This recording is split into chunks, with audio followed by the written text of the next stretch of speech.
Welcome back, fellow epic gamers, to part 2 of the Kingdom Hearts 3 complete review. Last time we discussed the updates and patches to the game post-release, critical mode, the regular endgame content, and the DLC Remind episode. So to hear about any of those, please go and check out part 1. And as always, there will be time codes below for all the topics we'll be discussing in this video. So, to jump back into it, having left things off at the end of Remind with Kairi restored and Sora definitely dead for real, next up is the Limitcut episode. Our story continues with Riku, who has been training with Terra in the newly restored Land of Departure to be a big strong Keyblade Chad too. 1 year later, all our characters are still searching for the missing Sora through all available means. This includes Kairi, who has been asleep for a year while Ansem and his gang search through her heart and memories for clues. Riku stops by Radiant Garden to check on the data analysis being done by... Oh my god! Final Fantasy characters! But if we still remember him, then he must still be with us. Thank you, Nomura! Please let me suck your dick!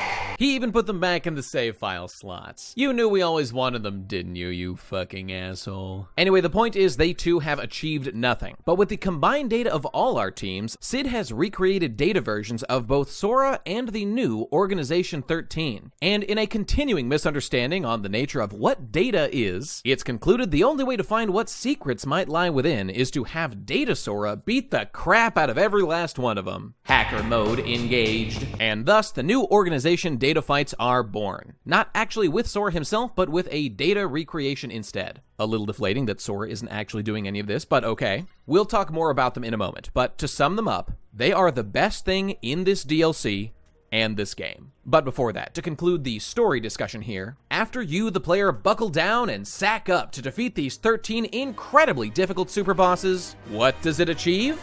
Absolutely nothing! It took me 18 hours to play through the game a second time and do the endgame stuff we talked about last episode on critical mode. And you know how long it took to beat these? Right around 50 fucking hours, and it achieves nothing! Why would you write it this way? What actually happens is that after you beat the last boss, the fairy godmother shows up randomly to move the plot forward and tell you that Riku's dreams about Shibuya, aka the secret ending we've seen, along with Kairi's memories and some unknown third party are the key to finding Sora. I mean, that's all fine, but when you're writing this scenario, why couldn't my actions make some fucking difference? This might be the worst writing of all time! I hope I didn't startle you. Nomura has learned absolutely fucking nothing! Not at all, not at all, not at all. It's funny how the absolute worst shit about this game can exist directly alongside the best. Because yes, it's time now to talk about the data fights. Getting to the data fights and being able to battle them was a very important moment for many longtime fans of the series. Well worth the price of admission alone, because of course they are a modern reflection of the Garden of Assemblage from KH2FM and its Organization data fights, which are some of the highest quality game content in any game of all time. I can't speak as an authority about high-level play in games like Devil May Cry that exist in a similar space, but for my money, when it comes to complex, technical 3D action PvE combat, the KH2FM endgame content as a whole, especially the data fights, is the gold standard. Which raises the question, when compared to that, how do the new Organization fights stack up gameplay-wise? There's nuance to it, but when you consider all the mechanics of both games, I can comfortably say that the Limitcut content is even better.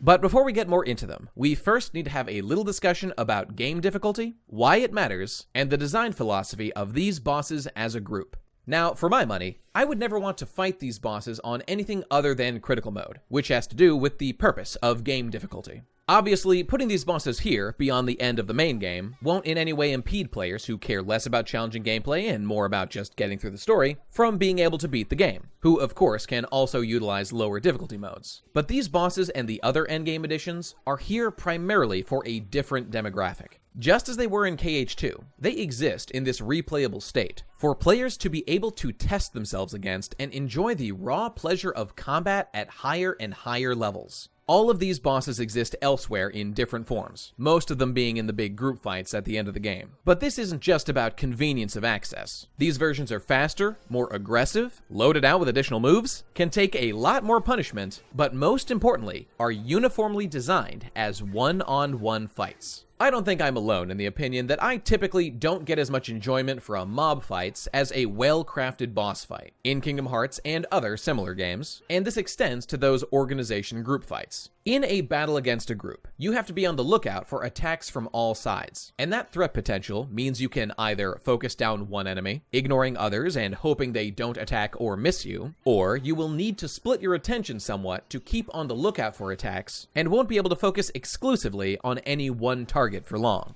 Plus, the enemies in these scenarios will generally be designed to be less aggressive, so it's more of a fair fight for one player against multiple opponents, which means many of them will sit around doing mostly nothing. It's only fair that they do, after all, which incentivizes the player to not take them that seriously and put them out of their mind, and can lead to a cheapening cycle that degrades the enjoyable tension of combat provided by real threats. This doesn't make group fights bad, it just means that game design should account for them and give players the tools they need to deal with them in a practical and hopefully fun way. Without extensive crowd control tools or a large degree of visibility, for example, things can get chaotic and unpredictable quickly, less mathematically perfect, especially in a game like Kingdom Hearts where attacks can often come from off-screen and catch players unaware. If too much chaos stacks up, it can leave players with too few tools and too many variables to account for to be within their cognitive capacity, and therefore no longer fun. We'll talk more about that concept another time. Again, depending on the game, it's also simply pleasurable to be able to fully concentrate your attention in a battle with one challenging opponent in a closed environment, blocking out all distractions, watching their every move, and pitting your skills against theirs. And I'm trying not to use the A word here, but there is a certain aesthetic appeal that crosses over from that world into these games as to how climactic and satisfying evenly matched, no-holds-barred one-on-one fights are, especially against opponents with significant narrative relevance, or just a badass skill set.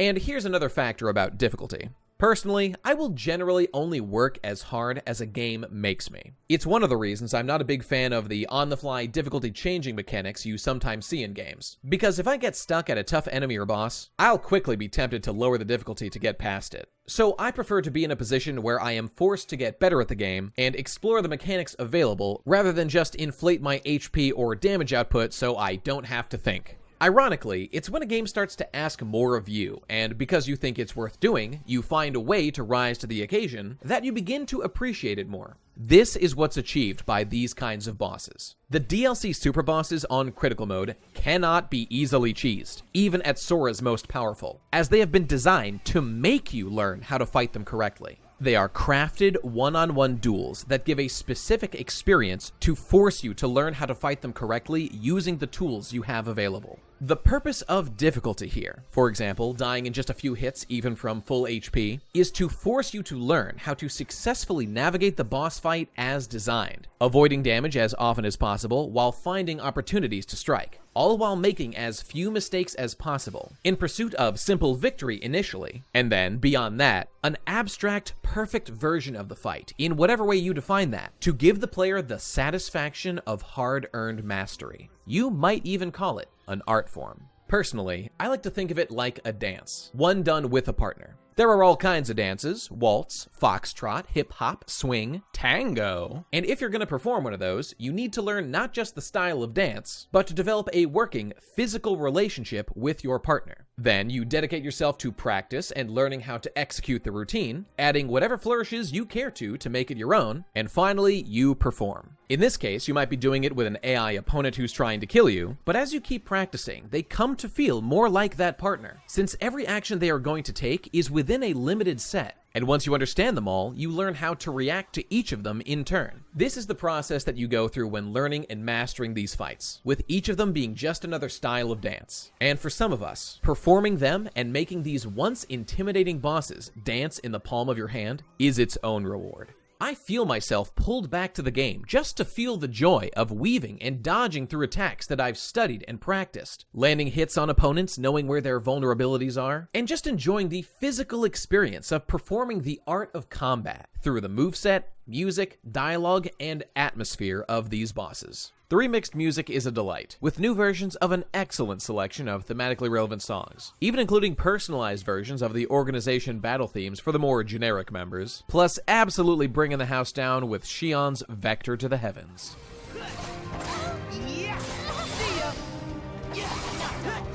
Not all of them are exactly what I would have gone with. Would have loved Rage Awaken for Terranort and the classic Darkness of the Unknown for Xemnas, so as to better reminisce about the best final boss of all time, but what can you do? For me, Marluxia in particular has some je ne sais quoi combination of these factors that has me coming back over and over to face off against the Lord of the Castle, to try to perfect my performance for the sheer pleasure of doing it. There are many such cases. Now, as the fights compare to KH2, there are a few pluses and minuses. First of all, by pitting Sora alone against the organization, without the partners you used to have with you, who might throw you a Hail Mary heal or elixir, not to mention the removal of the panic button drive form changes that fully restored HP and MP even in the middle of an enemy combo, the game has forced players to rely more on their own skill and avoid damage more consistently, pushing them to higher level gameplay. And even though I missed the freedom given by drive forms, the consequences as they apply here are a change I definitely like. There is, however, the addition of Keyblade form changes that build up during combat that can serve a similar purpose. Only Rage Form restores HP in those critical moments, and Lord knows I abused that in these fights, but in general these can give some much needed breathing space and invincibility frames, especially if you are desperately trying to hold out for a cure as your MP recharges. A position many players will find themselves in if they rely on the second chance, withstand combo, and leaf bracer abilities that keep you from getting instantly killed by big hits or combos and giving you a safe window to heal afterward. Many of us rely on these abilities at the highest difficulties so much they can feel like a crutch, and fighting without them, either on a level 1 run or otherwise, is distinctly the territory of the big boys. Also, now's as good a time as any to mention the godsend of the additional game over screen options added to Kingdom Hearts 3. The two new options of retry and prepare and retry let you either jump straight back into the fight or adjust your loadout before doing so. Back in KH2, after dying, you only had the option of continuing in normal gameplay before the fight, and if you changed your abilities or equipment at all before trying the fight again and dying, those changes wouldn't persist and you would have to do all the menuing again, unless you first left the room then came back, effectively updating your respawn point. This was a constant annoyance in that game, and anyone who fought the data battles knows what I'm talking about. So the sheer time-saving convenience of these new options is one of the best quality of life upgrades in KH3.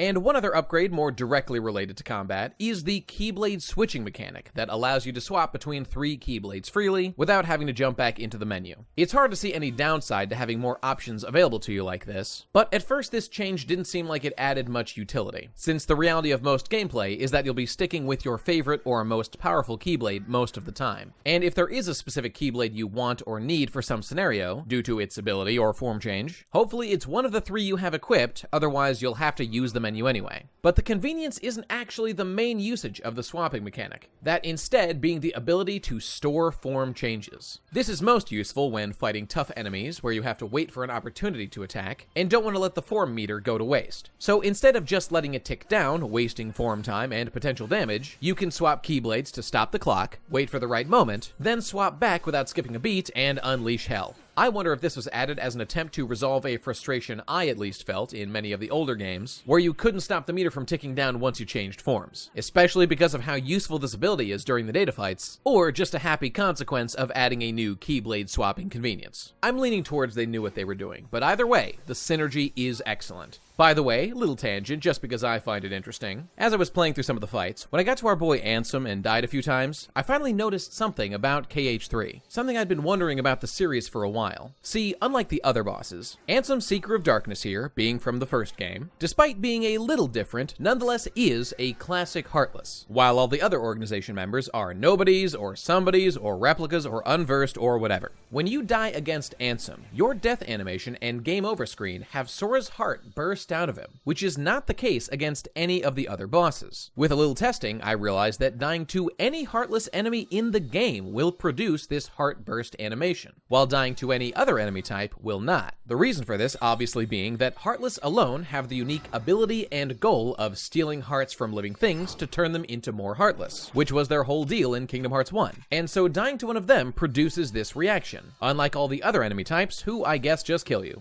Looking back at KH1, the original game over screen has Sora's heart leave his body, seemingly captured by the Heartless because that's what you fight in that game. Although they have now goofed a bit with the unknown Xemnas boss fight here, that's a nobody, why did his heart leave? But since KH2, it's pretty much been the standard to just have the defeated player character float on a black void with no heart. Which makes sense because you fight nobodies at first in the game who can't steal your heart, which is actually a plot point and why they need to puppet Sora and the Keyblade. Although come to think of it, even before that in the intro, Roxas might not even have had a full heart to steal. Or if he did, that would have been a big spoiler. But even if Sora dies against the Heartless later, the heart animation doesn't return, presumably due to wanting to keep things simple. This generally remained the case until the old cardiectomy was brought back in 0.2, where all you fight is Heartless with the sole exception of old Mirror Aqua, which led into KH3, where we now have a distinct heart removal death screen when killed by Heartless enemies, and a plain black screen otherwise. And I think that is really cool and one of the few lore-related upgrades in the game. Good job, Kingdom Hearts 3.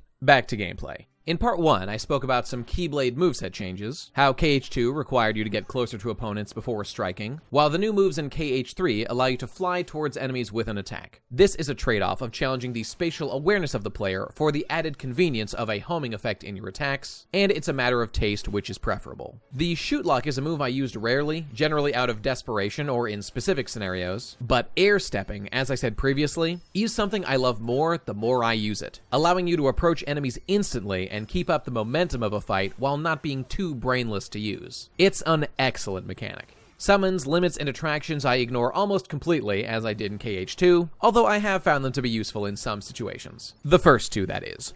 Fuck attractions. In any case, for now, I bequeath them to the fancier folks. Leave me to my Keyblade and magic combos. The general design philosophy for the new data fights appears to stick relatively close to KH2, but with some notable improvements. Having taken away another crutch with the old reflex spam option, though mercifully now allowing guarding in the air, rather than going for the abysmal design of bosses like Mysterious Figure, aka Young Xehanort from Birth by Sleep, who, by the way, unlike other super bosses, narratively has no conceivable way of even being where you find them with the time travel rules they set up, so that's fun. This DLC seems more in keeping with what we saw from the Mirror Aqua super boss from 0.2, a boss that at the time I talked about hoping would guide their design philosophy in Kingdom Hearts 3, and as I suspected they would, they appear to have listened to me specifically. That one was up there among the best designed bosses in the series, requiring fast reaction times and a combination of blocking and dodging to avoid damage, knowing which to use when, and with most unblockable attacks telegraphed with a color change effect. This is something we didn't see much of back in the KH2 days, not to mention how many of the organization fights had gimmicks to them, some of which were good, and some more tedious. For example, the Lexius boss fight had a simple additional mechanic, where his power continues to grow in a special counter over the course of the fight, leading to stronger attacks. But after a well-placed block, you could steal that power temporarily to deal massive damage and end the fight before he got too overwhelming. Not a particularly deep mechanic or requiring much strategy, but original, fun to execute, and thematically relevant for the silent hero. Vexen's fight had a shield that needed to be broken before he could be hit, but at the same time, he tracked Sora around the battlefield with a symbol that, when stood on for too long, would generate a clone of Sora's anti-form as an additional opponent for you to deal with. What makes this fight interesting is how these mechanics push the player towards more creative thinking, with one of the better strategies being to use the often overlooked Wisdom Form's unique ability to move freely while attacking, to totally avoid the symbol while you wear down Vixen's shield. Then, once it's broken, you can dash in and spam the fire spell for insane amounts of damage. That's something of a specialty of the Wisdom Form, as you can employ a similar strategy against the much maligned Demyx water clones. The mandatory 99 clone round has resulted in many a grumpy Sora on the game over screen, but Wisdom Form's mobility with magic, along with some careful positioning, can almost trivialize the clones and the fight. So while some of these mechanics can definitely be annoying to deal with, they also encourage experimentation and different styles of play using the same core mechanics that you have a great deal of control over, and letting the player flex their knowledge of the system. The point being that overall, there is a greater element of gameplay creativity in the fights of KH2 due to the mechanics available in that game. some for the better, some for the worse, which has been traded in KH3 for more focused fights with greater polish. Specifically, the loss of reaction commands as a staple of gameplay has led to more of a uniform approach to each of these bosses. And in particular, I miss using more of the enemy's own powers and weapons against them, with stealing Marluxia's scythe and giving him a taste of his own medicine being peak Kino. In general, Sora felt like more of a true warrior in KH2, who would adapt to his situation, and use whatever weapons were at his disposal, instead of always relying on the Keyblade, which I like to think was something he learned from his experiences at the end of KH1. This was one of those subtle design aspects I loved, that made the slightly edgier KH2 feel unique. It's true, Sora still uses a few different kinds of powers, and that the Keyblade transformations give a bit of that feeling of using any and all weapons. It's just that enemy weapon stealing is significantly more badass. Xion kinda did it herself in KH3 with Cyax's Claymore, and it was awesome! I wish we got to do more of it too. So when it comes to reaction commands, which I made a video on back in the day, if you care to see, they are missed, but this isn't purely a criticism of their removal. Just an observation that there are now less highs and lows to gameplay variety, while the KH3 data fights have given us more of a consistent standard. Don't get me wrong, there is still some of that old creativity, like the standoff with Xigbar that makes me smile. I see how it is. But mostly it's concentrated in the one organization member who really knows how to have a good time. My man, the king of games, Luxord! Draw your last pathetic card so I can end this, Yugi. My grandpa's deck has no pathetic cards, Kaiba, but it does contain the unstoppable Exodia. Ah! Impossible! Exodia! Obliterate!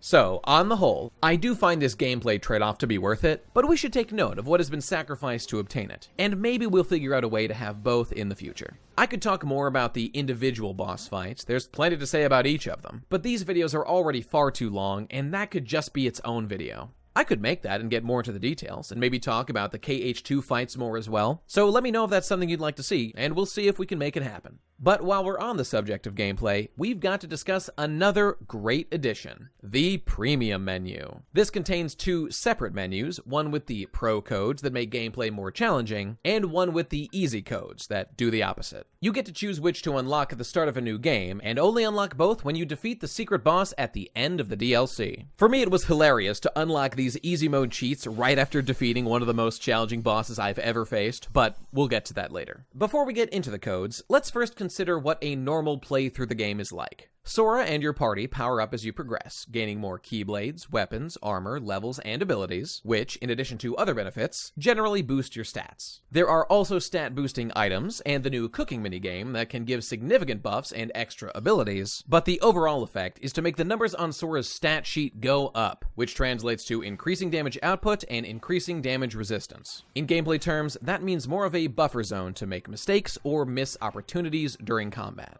But that's the thing about a safety buffer. It's there if you need it. See, because Kingdom Hearts is an action RPG series, the boosting of stats is never necessary to complete the game as long as you have enough knowledge and skill. As the combat evolved to become more technical and fluid, this was even more so the case, which is why Critical Mode was first added in KH2 FM, along with the introduction of the ability EXP0, or 0XP, or no experience, depending on the game, and would show up in most mainline releases, including KH1, where it was added to later releases, all of which have the effect to keep Sora from gaining EXP and leveling up, which massively limits his power and abilities. The point, of course, being to give players looking for even more of a challenge their fix. It's a little ironic for such a cutesy-looking Disney game, but more so than most other series, the developers of Kingdom Hearts clearly believe in the value of allowing players to seriously challenge themselves, and added these features accordingly. Of course, plenty of dedicated fans of all kinds of games enjoy self-imposed challenges in the games they love, hence the rise of the speedrunning world, but it's rare to see developers of games of this type so accommodating to those desires, beyond what the vast majority of the player base will be willing or able to handle. All these features have given players an extensive catalog of tools to use to push themselves further, and many of us love that about the series. And the ultimate version of this is the new Pro Codes. The Pro Codes are, quite simply, a challenge junkie's wet dream. For example, in the past, if you wanted to fight endgame bosses on a level 1 playthrough with those restrictions, you would have to beat the whole game again on level 1 to get a save file to that place. Something like a 20-hour commitment for KH2, even if you hustle. Well, that's no longer necessary. And to get a very similar experience, you just need to turn on the appropriate pro codes to reset your stats to the default, take off abilities you don't want to use, and you are there, sister. Again, this aligns more with KH3's design philosophy to optimize player convenience, and as a whole, completing a full level 1 run is a far more impressive achievement and more platonically ideal, as just the ability to turn the pro codes on and off feels a bit cheapening. If they were your only tool for these kinds of challenges, I might not love it, but you can still do a classic 0 EXP run in KH3, so overall, it's hard not to just love the flexibility this gives you. After all, for those of us who dabble in challenge runs like the level 1 kind, but lack the testicular fortitude to play through the whole game again as such, not that I would know, the pro codes are a godsend, and without them, we wouldn't get to do any of this. They allow you to mix and match all kinds of self-imposed restrictions, and are the perfect complement to these replayable super bosses. That also goes for the built-in point-based reward system that tracks your progress in these challenges, and incentivizes you to retry the bosses with more and more limitations, improving your skills further and perfecting your performance, with the ultimate reward for high enough mastery being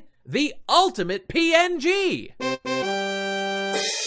It's not quite a real gold crown added to your model, but it's something. On the flip side, there are also the easy codes that exist for those who need things easier. Although, to be fair, some of them would make the more tedious grinding tasks more bearable, so use them if they are convenient and you are resistant to shame. I actually did have fun using a few of them as I completed all the easy code merits, a series of gameplay challenges presumably intended to be completed using them. There's a variety of them, with most of them being fairly straightforward combat challenges, with the one that stands out being the Skywalk challenge, where you are tasked to travel from Rapunzel's tower to the city without walking and only touching the ground up to 5 times. It's a bit easier than it sounds, since unlike the glides in KH1 and 2, where you generally drift downward until you are forced to land, KH3 allows you to continue gliding above the ground indefinitely, even uphill, giving it a great deal more utility for getting around, especially for this challenge. In any case, getting this merit was the only significant fun I had with a platforming challenge in the whole game, and it reminds me of some of the good old times in KH1 and KH2 FM's Cavern of Remembrance. We're well past the clunkiness of KH1's movement people always complain about, and I, for one, am ready for more platforming, so I would love to have more of these built into the games in the future.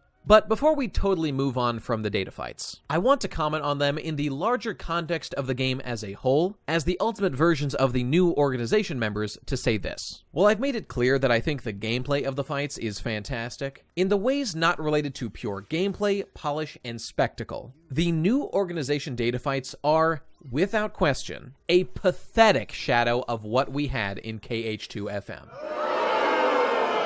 Okay, hear me out for a minute. Or several. I already talked about how deflating it was that our actions in defeating these data recreations have literally no bearing on the plot, and while it's true that the data fights of KH2 FM also didn't do anything narratively, there was also no expectation or pretense that they would, unlike in 3, so that comparison falls flat. So first off, you may have noticed that at no point in these videos have I called this group the real Organization 13, as they are referred to in the games. That is because the word real there implies that Organization 13, or as they refer to themselves, the organization, was in fact the fake Organization 13 all along, when this was not the case. But even following the logic of the later games, I understand that we've retroactively made the original group out to be Master Xehanort's failed first attempt at creating 13 vessels for himself, but calling the second version the real organization comes across as unnecessarily petty toward the first, when in reality, we all know that this second group is riding on the coattails of the original. You may be willing to go along with Nomura's self-canonized fanfic retcon bullshit, but I am not. So I call them what they are. The new Organization 13. I don't care if it's a pedantic linguistic nitpick. I'm not going to indulge this retcon that is so disrespectful to KH2 or pretend I respect Nomura's writing anymore. What I'm getting at is how much better integrated into the story, themes, and yes, gameplay the original Organization data fights were compared to our new ones. Let me count the ways. First of all, in Kingdom Hearts 2, we fought every member of Organization 13 that survived Chain of Memories ourselves with one opponent in the base game, with one exception missing a fight. In Final Mix, all the dead members were added back throughout the worlds as absent silhouettes, plus Roxas in the world that never was, so that we could fight less brutal versions of the bosses before the endgame. So what the data fights themselves did was give us ultimate versions of bosses that had been solid challenges we were already familiar with. This is very different from what KH3 has done. The majority of the new data bosses are originally fought in the tragic group fights during the finale. And as we talked about earlier, the consequence of fighting any enemy in this way is that it's hard to focus on any particular enemy, dig your teeth into the fight, and enjoy it. Yes, you can selectively wheedle down the bosses one at a time to sort of get a one-on-one, but then the other consequence of this being a group fight raises its head in that they are too weak to be a satisfying opponent because they were designed for a group battle. The point being that this feels like a classic base KH3 move, to put the flash of amazing group boss fights over the substance of rewarding boss fights. Just because you can throw multiple bosses into one fight doesn't necessarily mean you should, and this is why. As a result, all these new data versions of bosses feel much more like new content tacked onto the end of the game, in keeping with our other KH3 design choices, like they're only really becoming bosses now. That's how much they've changed from their previous incarnations. And I suppose it's fair to say that this means the DLC is technically giving you more bang for your buck, since this is all such new content. But again, I'm not too thrilled about this because that's coming at the expense of the base game, and we as consumers are getting less content in total, unlike in KH2 FM. The issue here is how the bosses feel less meshed into the fabric of the game overall, which makes them less compelling to fight. For another point of comparison here, the way the subordinate nobodies of the organization members were used in KH2 was a fantastic design element, with that very concept and dynamic being absolutely fascinating. But as it relates here, with each of them being designed to subtly prepare you for the eventual boss fight against their sovereign. Like how the Berserker nobodies teach you to steal Sykes' Claymore to break his rage mode, how the Gambler nobodies prepare you for Luxord's games, how Roxas' Samurai prepare you for an honorable duel with him, and so on. Frankly, this is one of the most genius things about KH2's enemy design, and I absolutely love it. Unfortunately, this feature is largely stripped away in KH3 with the removal of reaction commands. So for our bad guys, I give credit for staying consistent at least, Heartless with Heartless and Nobody with Nobody, and things like how Vanitas brings the unversed with him. It's just that there's very little gameplay tie-in that makes any of it particularly interesting in KH3. But on the subject of these subordinate nobodies, I'm sure I wasn't the only one excited to see new ones added for more of our original organization members, with Larzine and Marluxia getting the Ninja and Reaper nobodies respectively. Unfortunately, we don't get that same experience of getting to learn much about their boss's mechanics or moveset through them. True, it's kind of late to try to do this now, since we know how they fight from previous games. Plus, again, reaction commands are gone, but I still think they could have done better at this. The problem may be having something to do with the fact that these enemies were designed for the base game, before these two got real boss versions, and were essentially just gimped attack dogs in Chad Luxord's epic gamer sesh. We do see a couple similar attacks I appreciate, and the Reaper's weakness to fire magic does foreshadow Marluxia's, but that's about it. Still waiting on those Lexius, Vexen, and Zexion nobodies any day now. You know, I know the other two aren't, but Vexen is a nobody again here working for the bad guys. Seems like this would have been a good time to bring out some chemist or calculator nobodies or something. You know, if this section was like a Twilight Town revisit gameplay segment for Sora instead of a goddamn movie, this could have been a really great time to reveal them and let us battle them. No, I don't care if Vexen is actually a good guy. So is Sykes, and he still throws berserkers at us. Point being, fun gameplay trumps all. Find a way to write it into the story. Don't pretend it can't be done. Oh no, we're not gonna do that? Okay. But this is something worth considering. Why is it that I feel the absence of those three types of nobodies so sharply? It's because the thematic connections between the members of the original organization are so strong, we want to see those kinds of missing pieces filled in, even 15 years later. Let's describe some more of those thematic connections. For one, while many of them had unclear backstories, them being either irrelevant or intended to be filled out later, this group of nobodies was united in their purpose of using Sora to further their plans to restore hearts to themselves and end their cursed, emotionless existence, which was perfectly in line with the themes of KH2, regardless of what later retcons would do to this concept. But beyond that, did you know that all those original members, in addition to their number, original somebody name, and subordinate nobody type, each had a distinct title, element, and weapon? Axel, for example, is number 8 in the organization, was formerly named Lee, commands the Assassin Nobodies, bears the title of the Flurry of Dancing Flames, uses the element of fire, and wields the Eternal Flames Chakrams. If just hearing that and knowing each of the 13 members has their own batch of info doesn't make you want to find out the stats of every member, then I don't know what to tell you. We care about different things. Back when I was a baby, Nothing was more crucial. And for the record, obviously this group cohesion doesn't apply to Shion, who aesthetically clashes terribly with the group, with her very different origin, redundant powers, and general lack of real membership being the not actually a nobody 14th demi-member out of 13. Yeah, sorry sister. You're adorable and I love you, but you're self-evidently a tacked-on afterthought who kinda fucks up the feng shui of the group, so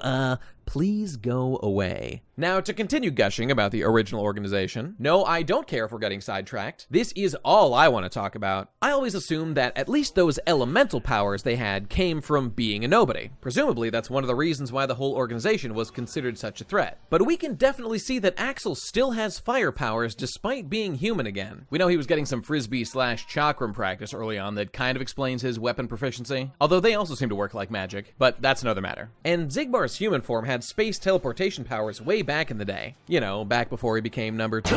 Although I guess we can't rule out that he might have been possessed by Lucio at this point, and that those could be his powers? Jesus Christ, this fucking story. The point is, it was never really clear why becoming one of these high-tier, human-looking nobodies would give you any particular powers. I think we all assumed it was related, but it was never actually discussed. It might be that this whole power situation has found us squarely back in retcon territory, and kind of was a nobody thing. The Twilight Thorn motif we see in some attacks certainly seems to be a hallmark of nobody powers, but now that's inconvenient for Nomura's grand vision. To take the most convoluted example, how about the member we know most about pre-nobodyification? Our old pal Roxas. Get ready to go down a rabbit hole. But did you ever wonder where exactly all Roxas's light powers came from in KH2? Looking back, it might seem obvious that they all come from the Keyblade, but let's think about it for a minute. With the proper context that we should only consider the source of Roxas's abilities, Sora, as he existed up until the end of KH2 when the two battled, and shortly after fully merged. It's true, Sora also has a bunch of light-based laser E powers at his disposal, even back in KH1, like Ragnarok and Trinity Limit, which is kinda similar to Roxas's Desperation move. And obviously, for Sora, these come from the Keyblade. Although, unlike Roxas, at no point up to that does Sora appear to have light transformation/mobility powers. Yes, in KH3, we start to see Sora and even Riku doing similar things, particularly with the Oathkeeper's light form change, where Sora also gets a familiar attack that generates light pillars topped with the Oathkeeper light symbol. But this is happening several games later in the series, and seems like one of these post-hoc things that's only now being made a feature of the Keyblade. And that's my point. Relatedly, Shion also has a very similar batch of skills to Roxas, but she's not actually a nobody, and it's unclear if she's drawing power directly from Roxas or Sora, or if it's her own unique thing with her own Keyblade. After all, her light pillars do get their own unique symbol. But the point is, does all of this come from the Keyblade or not? If they do, how exactly is Roxas able to continue to use those powers after you steal his Keyblades from him in his fight? Now, I know that Keyblade ownership as a concept is a can of worms unto itself, especially when contested between two people who are the same dude. After all, Sora did retain his abilities even when losing his Keyblade in KH1, meaning maybe whatever power you've sucked out of it persists? Or perhaps implies, since this is a fantasy world, that those powers never came from the Keyblade, but from the magic within. So maybe Roxas doesn't totally lose control of them here and is still channeling their power remotely? But at least at the time, this sure seemed to imply that those light attacks are a separate kind of power, since he literally isn't using his Keyblades to generate them, which would be in line with the powers of the other organization members, as we can clearly see some of that thorny nobody magic happening when he uses his. So, have Roxas's powers always simply stemmed from the Keyblade? Does he have some sort of unique nobody abilities? Can all of this simply be explained with non-diegetic powers added to make gameplay more fun, and I'm massively overthinking things? I do not have the answers to these questions, but I sure have fun thinking about them. This is the hold the KH2 lore has on my mind to this day. But in the world we find ourselves in now, it seems that what we had was a group of people that, in addition to whatever else they had going on, happened to have thematic elemental powers before turning into nobodies, and just carried those skills over. I know a bunch of them have now turned out to be old Keyblade boys, but again, that should just give you a Keyblade, not magic flower death powers, right? So some musician dude could just make water clones, this science bro had icy magic, and our good buddy the Moon Man was a berserker for some reason. Not to mention Xemnas with his nothingness powers. Did Apprentice Xehanort have these abilities before becoming a nobody?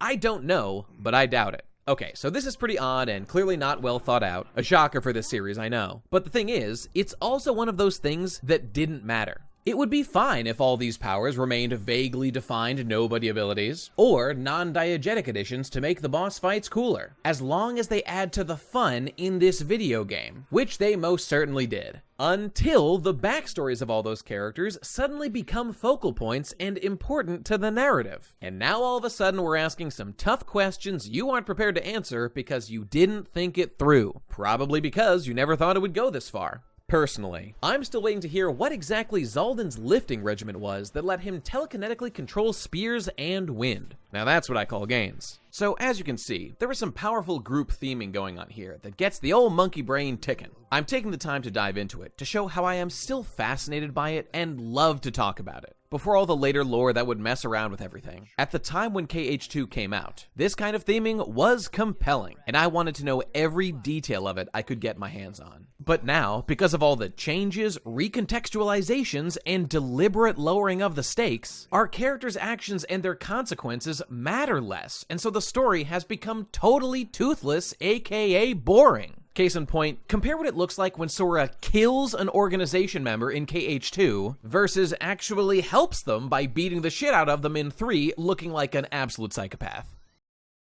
No way!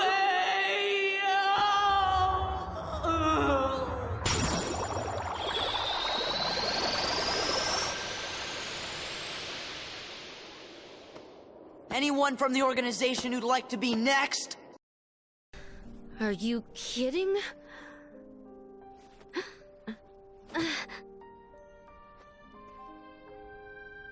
You're gonna be recompleted. You're gonna be recompleted. You're gonna be recompleted. Here's one more example lost to time. When we first played KH2 back in 2006, between that game and Chain of Memories, we had a pretty good idea about most of the organization members and how they fought, with one exception. Number 6, Zexion, who died in the original GBA Chain of Memories unceremoniously, without giving us a chance to learn much about him. This was before Final Mix and Chain of Memories would flesh him out and give him a real fight. So all we had to go on was that he apparently took on Sora's shape in the original GBA game, and later was absorbed by Riku Replica. The point being that the desire to know more about this mysterious man was at an all-time high. We did get a bit more of a taste of him in KH2 once you reached the world that never was, in the Proof of Existence room, otherwise known as the Organization Graveyard. Used as a nexus to send you to fights with the remaining organization members, it also had new information about the 13. We were able to see which of them were dead and which were alive, giving us a little hope for Roxas's fate, see images of their weapons, and read their organization titles from the graves. However, it was certainly interesting how the grave of Zexion alone had conveniently been damaged enough so we couldn't see what weapon he wielded, although we were able to learn his title, the Cloaked Schemer. Just the kind of man I'd trust in my organization, right, Xemnas?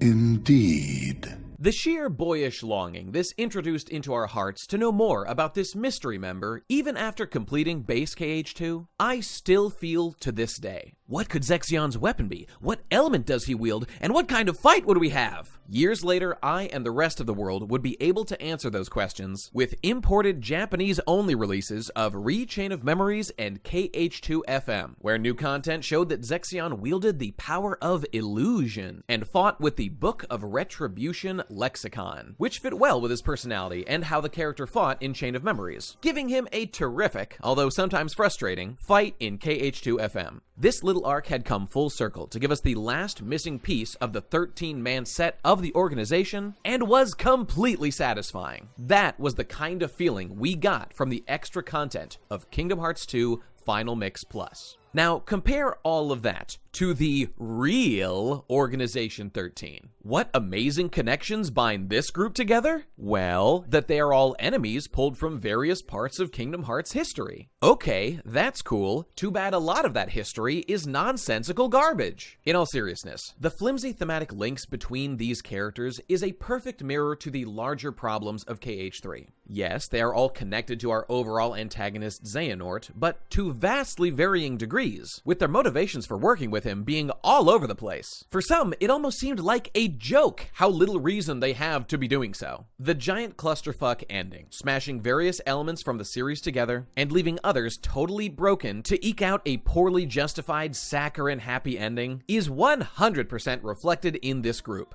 For example, as a piece of lore they felt was important enough to be clarified in Remind, were you riveted to learn that the new organization version of Riku is not actually Dark Riku when possessed by Ansem from KH1, but in fact Riku replica from Chain of Memories? Because that totally makes a difference. Did that do anything for you?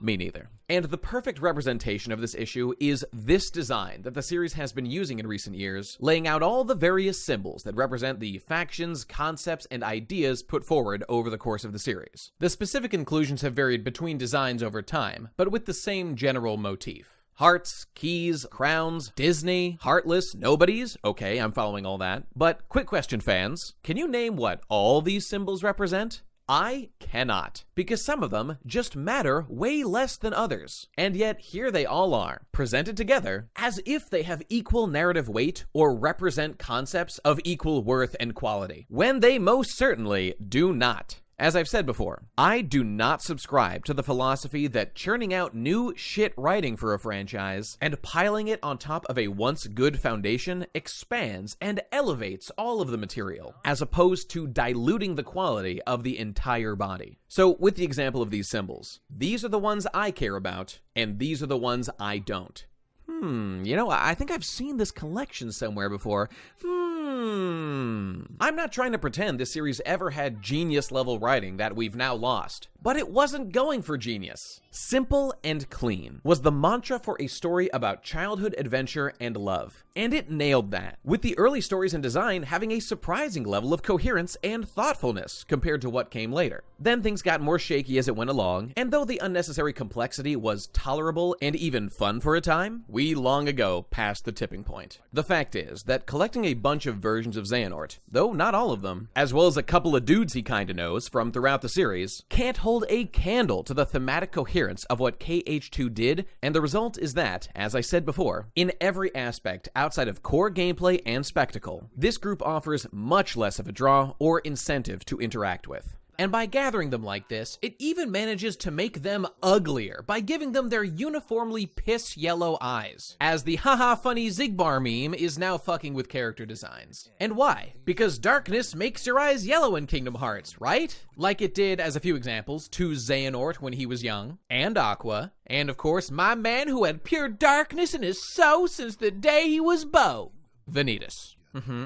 Weird that wasn't the case with Ansem, Seeker of Darkness, but I guess it's fine. Details don't matter, and Lord knows I wouldn't want to be a spoil sport. Maybe you're a gameplay purist who doesn't care about this, and fair enough if so, but that was never my sole relationship with the series. And I think I speak for many similarly minded folks who feel the same way. So I hope you'll consider these points not as somebody being overly critical or hating for no reason, but because they have legitimate grievances in how this series has progressed, and hope to encourage the developers to maybe learn from their past and improve going forward. And just as an extra slap in the face, they even changed Xemnas' symbol from what it was in KH2 FM, from this fascinating snowflake nobody symbol to some fucking lines. I guess the original looked too cool or complex compared to the others. Maybe they wanted to homogenize them all as the weapons, though that still doesn't seem to apply across the board. Or downplay Xemnas' specialness in the group. Plus, that symbol definitely wouldn't fit on top of Le Epic Chess Piece metaphor. But all I know is this one sure sucks.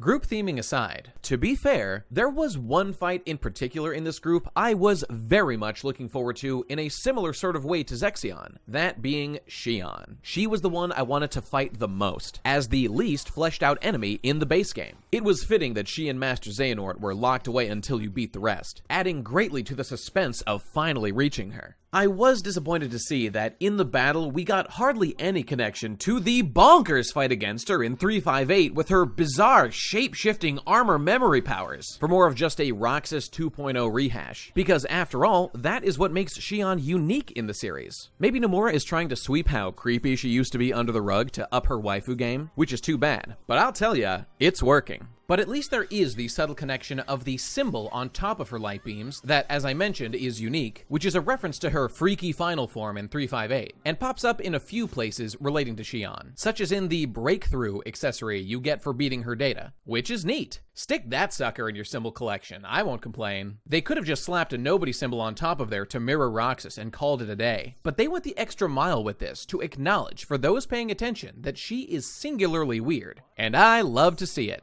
But overall, it is still a great fight for what it is. Like the ultimate version of what the Kingdom Key wielder is like to fight. Probably similar to what Sora would be like as a boss. So I won't complain too much. And luckily, the PC release of the games has led to an onslaught of mods, including fixing this tragic oversight for Xion. お前はもう死んでいる。 You're doing God's work. Godspeed, gentlemen. I'm especially forgiving here about Xion because we almost didn't get a fight against her at all. Because some people on the project apparently didn't want to include her, as Nomura later said in an interview. Now, I can't prove it, but based on the wording of what Nomura said here, it kinda sounds like it was him who didn't want Xion. And thankfully, the lead designer Tai Yasue talked him out of it. Whoever it was, can you imagine if they had actually done that and not included one of the 13? One of the most exciting new additions? When it should have been one of the top priorities! Nomura is director after all, and in charge. So under his watch, this never should have even been in question. But gotta direct focus to those incredible story elements, I guess. Christ, these really are 13 questions of darkness. Even with the good stuff, Nomura sure loves to ride the edge of totally blowing it. So let's sum up this comparison. Overall, while in KH2 FM, the data fights felt like a culmination of the series up to that point, they were also the logical conclusion of that game specifically, with the thematic coherence of that game elevating the group to be better than the sum of its parts. Not to mention how, upon beating them and the other endgame challenges, you are given a physical crown that eventually becomes gold, visibly demonstrating your mastery of the game from then on in all moments of play. The perfect finishing touch. By comparison, the KH3 data bosses give you the finest combat the series has yet produced, but through a less experimental and more homogenized style of gameplay, with individual members that don't mesh thematically and comes across more like nostalgia bait, because the game can't squeeze out good enough writing to make them feel like they belong together, which is par for the course here. Like how the Oathkeeper and Oblivion were tossed into the game as DLC because they knew players wanted them, but couldn't be asked to put the effort into finding a thoughtful way to integrate them into the story. It's true that this series was already so complicated and twisted around itself that KH3 was basically doomed to encapsulate that. But I know a competent writer could have handled it better.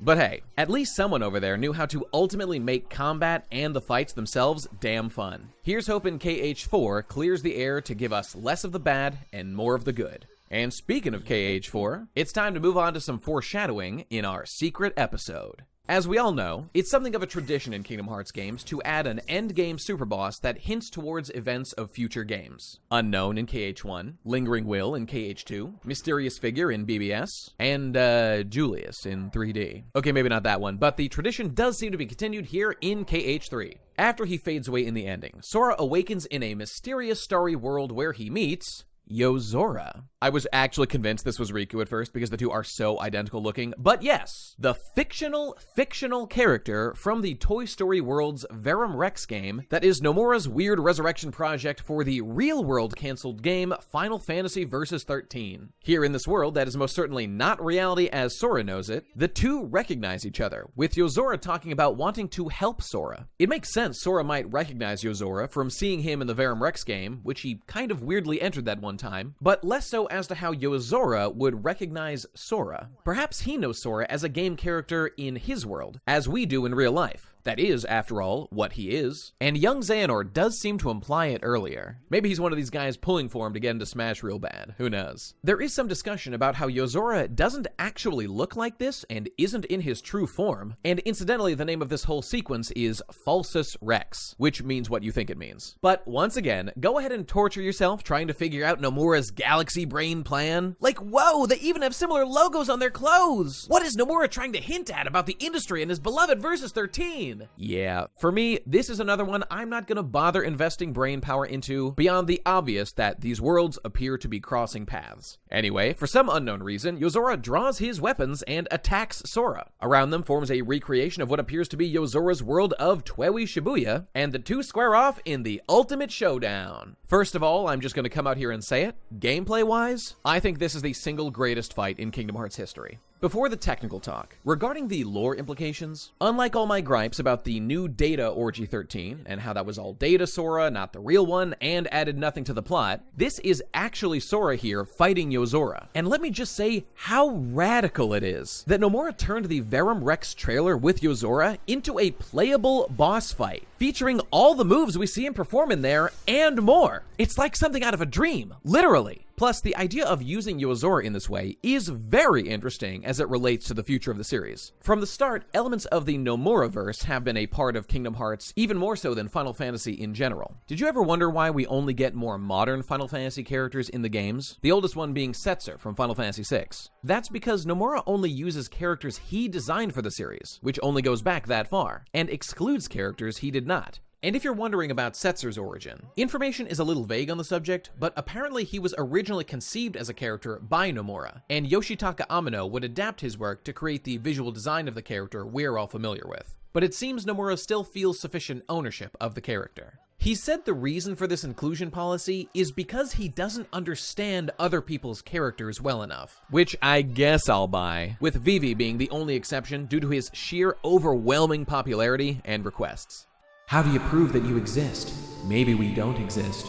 You make it into Kingdom Hearts, that's how. You made it, little buddy. Beyond that, the Nomura-verse also extends to Twewi characters, as we saw in Dream Drop Distance, with them possibly being from the same world as Yozora, and meaning that Sora might be able to travel there from the final world. As we all know, dreams and death are interlinked. I'd be happy to see more Final Fantasy, of course, but the implications of connections to Yozora's world, and maybe other Square Enix property worlds, is a rich vein to mine, and I look forward to seeing more about it. Even if we're limiting things to Nomura's designs, maybe we'll get some characters from The Bouncer, or Parasite Eve, or Brave Fencer Musashi, who knows, but I'm down for whatever. As a boss, everything about Yozora's design plays to the strengths of the game's mechanics, while being the most challenging fight yet, while still, once you learn how to handle him, giving you all the opportunities you need to perform the dance of his people and beat him. As we talked about before, KH3 strips away more of the crutches that can get you out of a pinch in, for example, the Lingering Will fight of KH2, and forces you to hunker down, stick to the basics, Ippo, and grind this fucker out. One particular detail I love is how, unlike some of the previous super bosses, Yozora's Phase 1 moves are truly randomized, including the possibility of beginning the fight with his desperation move, something I saw far more than I would have cared to, since until you perfect your ability to handle the move, that's pretty much a restart right there. But deep down, I do love the sheer fuck you energy of seeing that at the beginning of the fight. Beyond that, he's got his own set of gimmicks, mostly involving draining power from you, including your Keyblade, situation commands, and your HP and items. This fucker will straight up take your Kupo coin and use it on himself when he dies, meaning you have to beat him again. Jesus fucking Christ, that's brutal! They did not pull any punches with this guy. I won't go into more detail right now. Maybe in that other video, let me know if you want it. But needless to say, I laughed, I cried, I spent more than 5 hours straight learning all his patterns and trying out strategies. But eventually I beat him, and it was glorious. Here's a little footage of me from that moment, for the history books. Alright, so I just beat Yozora for the first time. Beat the Master Xehanort, beat the last the organization, the real organization, a few minutes ago, or hours ago actually. Yozora took me 5 hours to beat. Finally did it. Good boss fight. I am extremely sweaty and disgusting because this was one of the most difficult things I've ever had to do. I don't know if it took me longer than Terra, but Jesus Christ, that was hard. But good boss fight. Good boss fight. That one was for you, gang. That one was for you. Interestingly, both winning and losing this fight result in new, different cutscenes. If you lose, Sora turns to crystal with Yozora vowing to save him, and if you win, Yozora leaves, saying his powers are not yet needed. In either case, we see them return to what appears to be the final world, with Yozora seeming to wake up in his own world, riding in the back of a car, just a tad reminiscent of old Noctis from Versus 13, as everything Yozora does is. Epic reference understood. Go ahead and have your theories. I'll wait for the next game. He and Sora begin to quote the opening of Kingdom Hearts 1, wondering if everything around them is real, and ending on the most relatable line in series history. None of this makes sense to me. And with an oath to return, we reach the end of the DLC and Kingdom Hearts 3 as it was meant to be played. Well, everyone, here we are. Now that we've had an opportunity to really dig into the meat of this game, it's time to look back and sum up my thoughts on the base game, patches, and DLC of Kingdom Hearts 3. When it comes to the story, KH3 was always a game destined to have issues. Being the conclusion to this Dark Seeker saga we found ourselves in, this game had the unenviable task of trying to put a capstone on a series with a shaky foundation, needless complexity, self-contradictory lore, abundant retcons, endless plot contrivances, and ass-pulls. Only some of which was excusable when playing to the strengths of the series. The main game limped over the finish line, with the DLC trying to put a band-aid over a decapitation. But being buried among even more monotonous cutscenes didn't do it any favors. However, I am interested to see what's next, and am absolutely delighted to be done with old boy Xehanort and ready to leave him behind, though his influence lingers. He's like a curse on all of us, with multiple beloved old actors who played him having died in the role, with a new one having to take over after 3 for the DLC and beyond. Please, you already took Spock and Batty. Don't take Doc too and just leave! I still mourn the loss of our more cartoony old art style that served the series well until 0.2, because these glossy new models all fancily rendered out with real-time physics just don't feel right, with our beloved old characters not quite looking or feeling like themselves. Obviously it has something to do with swapping to development using the Unreal Engine and using a more modern animation style, but there is a price to pay for that, and this is it.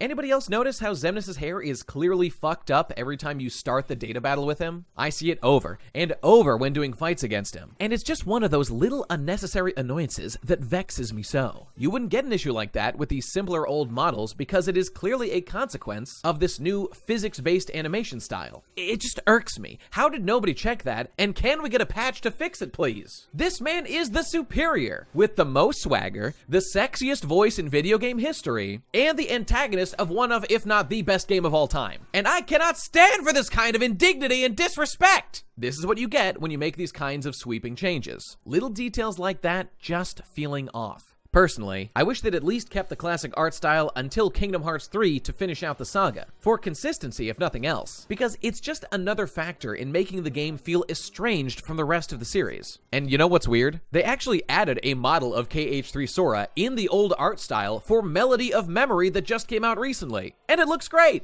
But guess it wasn't fancy enough to be what they use in Big Dick KH3 though. Priorities, people. Priorities. Regarding gameplay, while combat was initially disappointing, over time it did greatly improve with update patches and new abilities. I have serious concerns about the industry model of releasing a game in an incomplete state and depending on patches and DLC to fix things later, but unfortunately that is par for the course in the modern era, so you can't blame this game in particular for doing it. Although it's certainly fair to hold them accountable for the underwhelming state of the game when it first released. Some old features, like the Colosseum and Sephiroth fights, remain woefully absent, even if it is somewhat understandable why, and while it was a nice gesture to re-add the Final Fantasy characters we care about, despite their excuses it was quite clear fans always wanted to see them, I don't want to give too much credit since they really should have been present in the first place. But putting all that aside, the addition of the Organization, Data, and Yozora fights are really what this is all about, as was their case with the correlates in KH2. These are some of the greatest and most rewarding gameplay sections I've ever experienced, and I am frankly shocked they were able to pull it off so well. It's just that they are trapped at the end of this game and in the DLC. And the cognitive dissonance is agonizing to have these two experiences of vastly different quality side by side under the single label of KH3. For people who I think might enjoy the endgame content, I'd be a little embarrassed to recommend the game to them, knowing what they will have to endure to enjoy these bosses. I have friends who played KH2 at the same time as me over a decade ago, who haven't played any of the games since. And when they ask me if they should play KH3, my answer is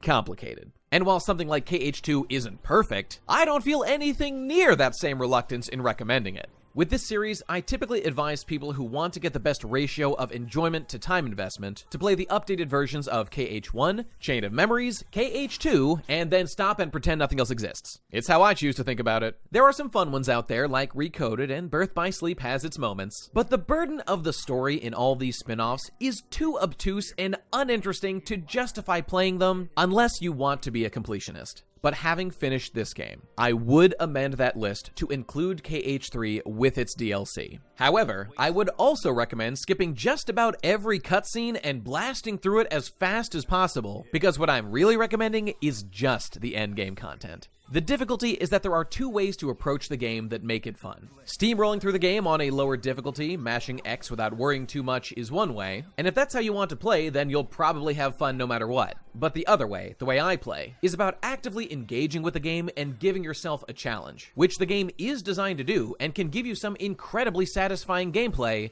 eventually. And this is where things like the terrible pacing, missing content, thematic confusion, and even the basic lack of a satisfying Keyblade combo until the endgame are an issue. If you skip cutscenes and play on critical mode, the game might be worth your time. It's not like the gameplay of the Disney Worlds is outright bad. Playing that way on my last playthrough, it took me 18 hours to get through the story, to then have 50 hours of enjoyment fighting the endgame bosses. While that is certainly more good than bad, what kind of a recommendation is that? Play the game in a specific way and avoid as much of the story as possible, and then after 20 hours, eventually it will become fun? You see my dilemma here. Although, now that the games are all on PC, I suppose it should be fairly easy to get a completed save file from somewhere so that you could start the game in the Garden of Assemblage with all the super bosses, abilities, keyblades, and options unlocked. That's definitely something you could do, but that's asking a bit much of most people. And I don't think I can recommend that approach to new players, since it makes a lot of sense to ease into the gameplay over the course of a normal playthrough. And on the subject of price, we should reaffirm that we paid at least $60 for this base game and $30 for the DLC, for a total of $90 for this experience. Yes, the PS4 all-in-one package version with all the games is only a bit more at $100, but that's not saving us any money, so who cares? And while the Epic Store price is actually only $60, including Remind, that only just came out, so fuck off, Susie Come Lately. We paid $90 for this thing, so let's consider the question.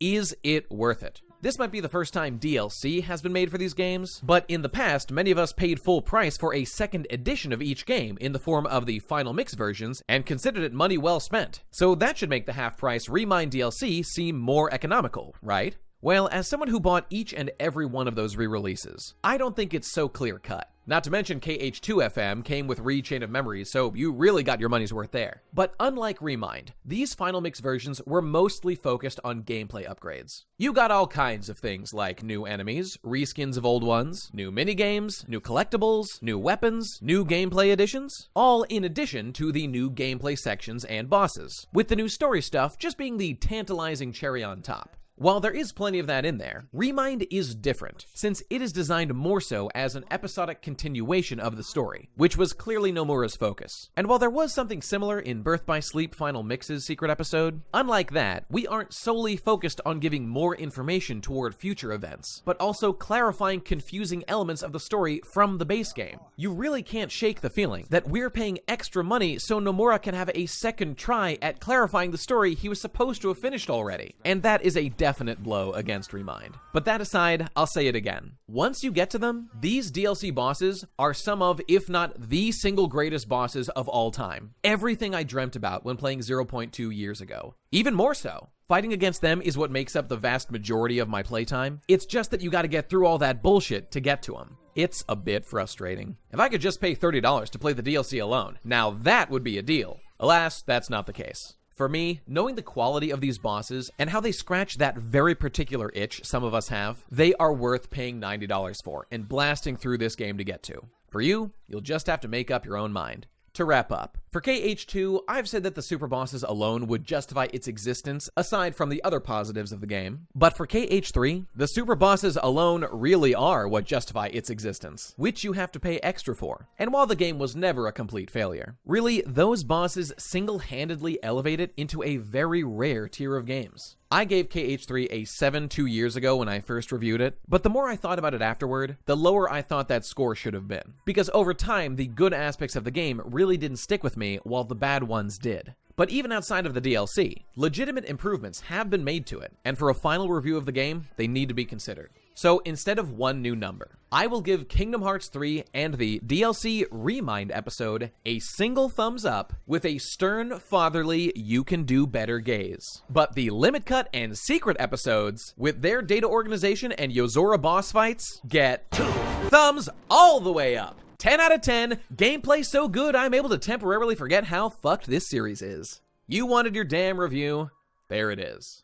Now, as is tradition around these parts, before we wrap up, let's see what the latest is regarding the future of the series and where things seem to be going right now. Because, in case you missed it, there are a few other games that have given us new information about what's going on in the world after KH3 ended. So, if you didn't know, a brand new Kingdom Hearts game came out by the name of Melody of Memory. MOM, very interesting. It's a rhythm game focusing on Kairi while she is asleep over the 1-year time skip in the Limitcut episode. It's mostly a recap of the story of the series, which actually makes sense considering Kairi is exploring her memories. But in true series fashion, it also contains new vital lore regarding what is happening where our story left off in the DLC. Oh no, Mora. On the plus side, at least now these kinds of spin-off games are being released on the modern platforms so people can actually play them. After wading through all the recap, once you get towards the end of the game, you finally unlock the new scenes. And on a personal note, I am proud to say that this is the first new Kingdom Hearts game I did not feel the need to play. I might still get it just to have fun playing along with the music sometime, but more importantly, I have finally wriggled out of Nomura's vice grip on my balls. And it feels good. Really, I've got the mobile game to thank for being so monotonous that I had no choice but to finally break the habit.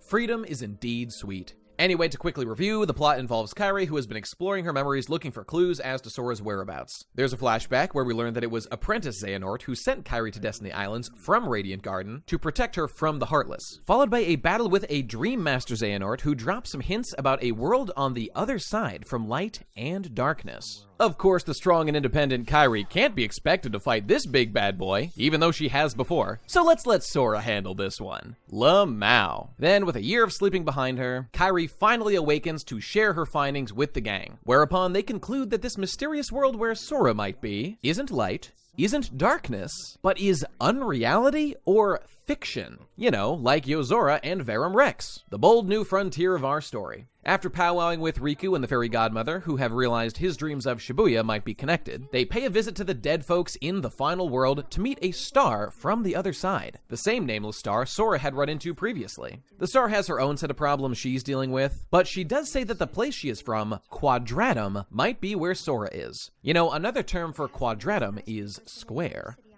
Interesting. And lucky for us, from here in the Death World, the power of waking can be used to cross over. The quest is afoot. By the way, this Stargirl's dialogue has a great deal of overlap with what Yozora was saying in the Secret episode, about coming to save someone and losing their form, and it seems they are both from the same world of Quadratum. As a matter of fact, in the Verum Rex trailer, we actually saw Yozora reaching out and trying to save a girl already, which appears to be what he was doing with Sora, so my money is on this nameless star being that girl. And since Yozora is Noctis 2.0 and the girl from Versus 13 was named Stella, I and other similarly minded folks wonder if this girl might be named something similar. Stella does mean star after all. Although there's a competing theory that this girl might actually be named Sora as well, and that's why Yozora is confused about how he looks, because when he says he's looking for Sora, he's actually talking about the girl. Whatever the case, really makes you think. Anyway, Riku charges off to find Sora, while Kairi continues to be useless. Ha ha ha! When will they learn? She heads back to tell the gang what's what, and they begin searching for useful information about this world on the other side. Since, by the way, there just happens to be an old legend about ancient Keyblade masters who have been sent to an outside world. Who would have thunked it? And so, to prepare for what's to come, Kairi is going to train under Master Aqua to learn how to lose fights with style just like her, while Mickey is sent to check out Scala Ad Calum, the world where the Keyblade Masters once lived. To be continued. Now, parallel to all of this, the mobile game Kingdom Hearts Unchained Key has been running for the last 5 years, and while Unchained Key focuses on Keyblade wielders of antiquity and the first Keyblade War, more recently the game split into an additional story path called Dark Road, with that story actually taking place in Scala Ad Calum and focusing on young Ericus, Xehanort, and other Keyblade wielders. Well, as of a short while ago, both those games are cancelled. They will be switching to offline modes in May 2021, with the story of Unchained Key wrapping up shortly, while Dark Road continues on for just a bit longer. So presumably there will be a bit more content for both of these. Already the Ancient Masters and the Master of Masters are obviously important and will be focal points of future games, along with Maleficent being tied up in all this and showing up there in the past somehow. I know among other things the MOM has revealed a way to time travel to the future, which would explain how he and the other Masters could have ended up in the present day, but I'm not going to pretend I care enough to look too deeply into any of this. I, for one, will be delighted for these games to cease, so Nomura will have one less avenue with which to complicate the plot, though we all know that damage is long since done. And that's where we leave things. This is the current state of the Kingdom Hearts series. The groundwork has already been laid for a continuation of the story, KH4 or otherwise, to visit this square world and interact with Nomura-verse characters. And while I've been continually lowering my expectations for the writing in this series, if we can get something like a blank slate post-KH3 to work with, I would like to see what the gang can come up with. Lord knows I will have my ear to the ground for any future content like the bosses we got to enjoy in the DLC.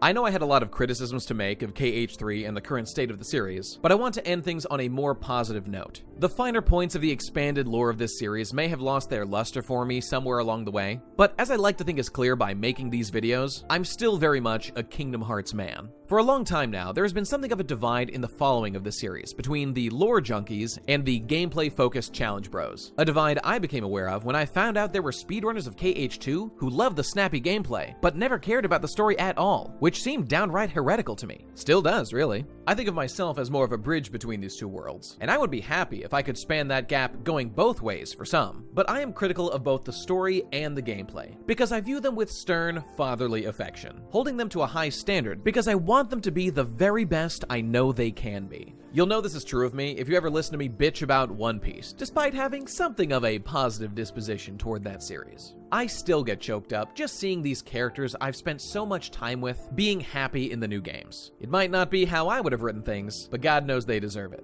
And those old familiar melodies that are weaved into the series' DNA still make my heart go a pitter-patter. And I don't see that changing anytime soon, even if not every spin-off game with the Kingdom Hearts logo on it appeals to me. It is impressive what this oddball series has built up to with Kingdom Hearts 3 and beyond, but there's an ongoing issue that has been there since the beginning, that the higher resolution the plot becomes, the more all the many, massive gaps and flaws in the storytelling that didn't matter when things were still simple and clean become apparent. And we can only blame ourselves so much for simply noticing that.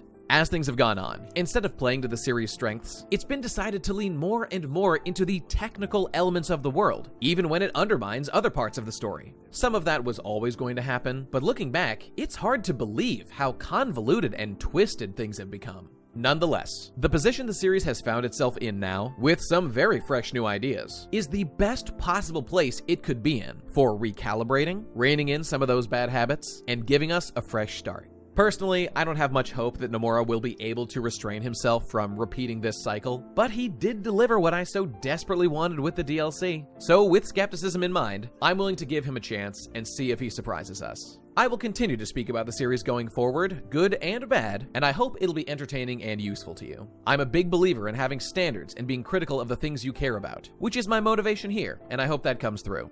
Call me crazy, but I think the world has enough people screeching about how all their favorite games are 10 out of 10 perfect and don't need to be criticized.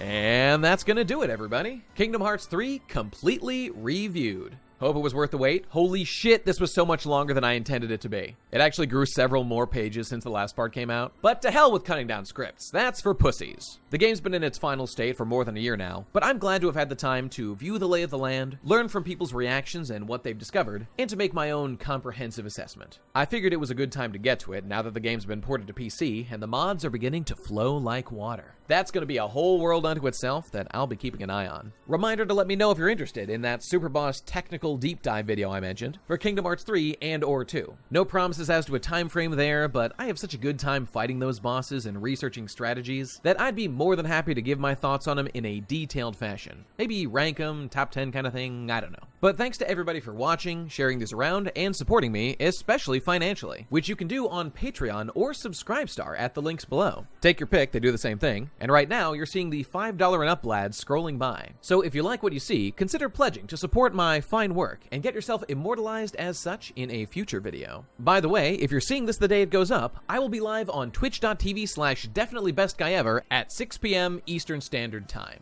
talking about the video and fighting some of those fancy new data fights. So if you want to come by, watch my incredible gamer skill, and hang with the Orgy 13 gang, come on down. Anyway, thanks again for watching, everybody. I hope you enjoyed the ride, and I'll see you next time.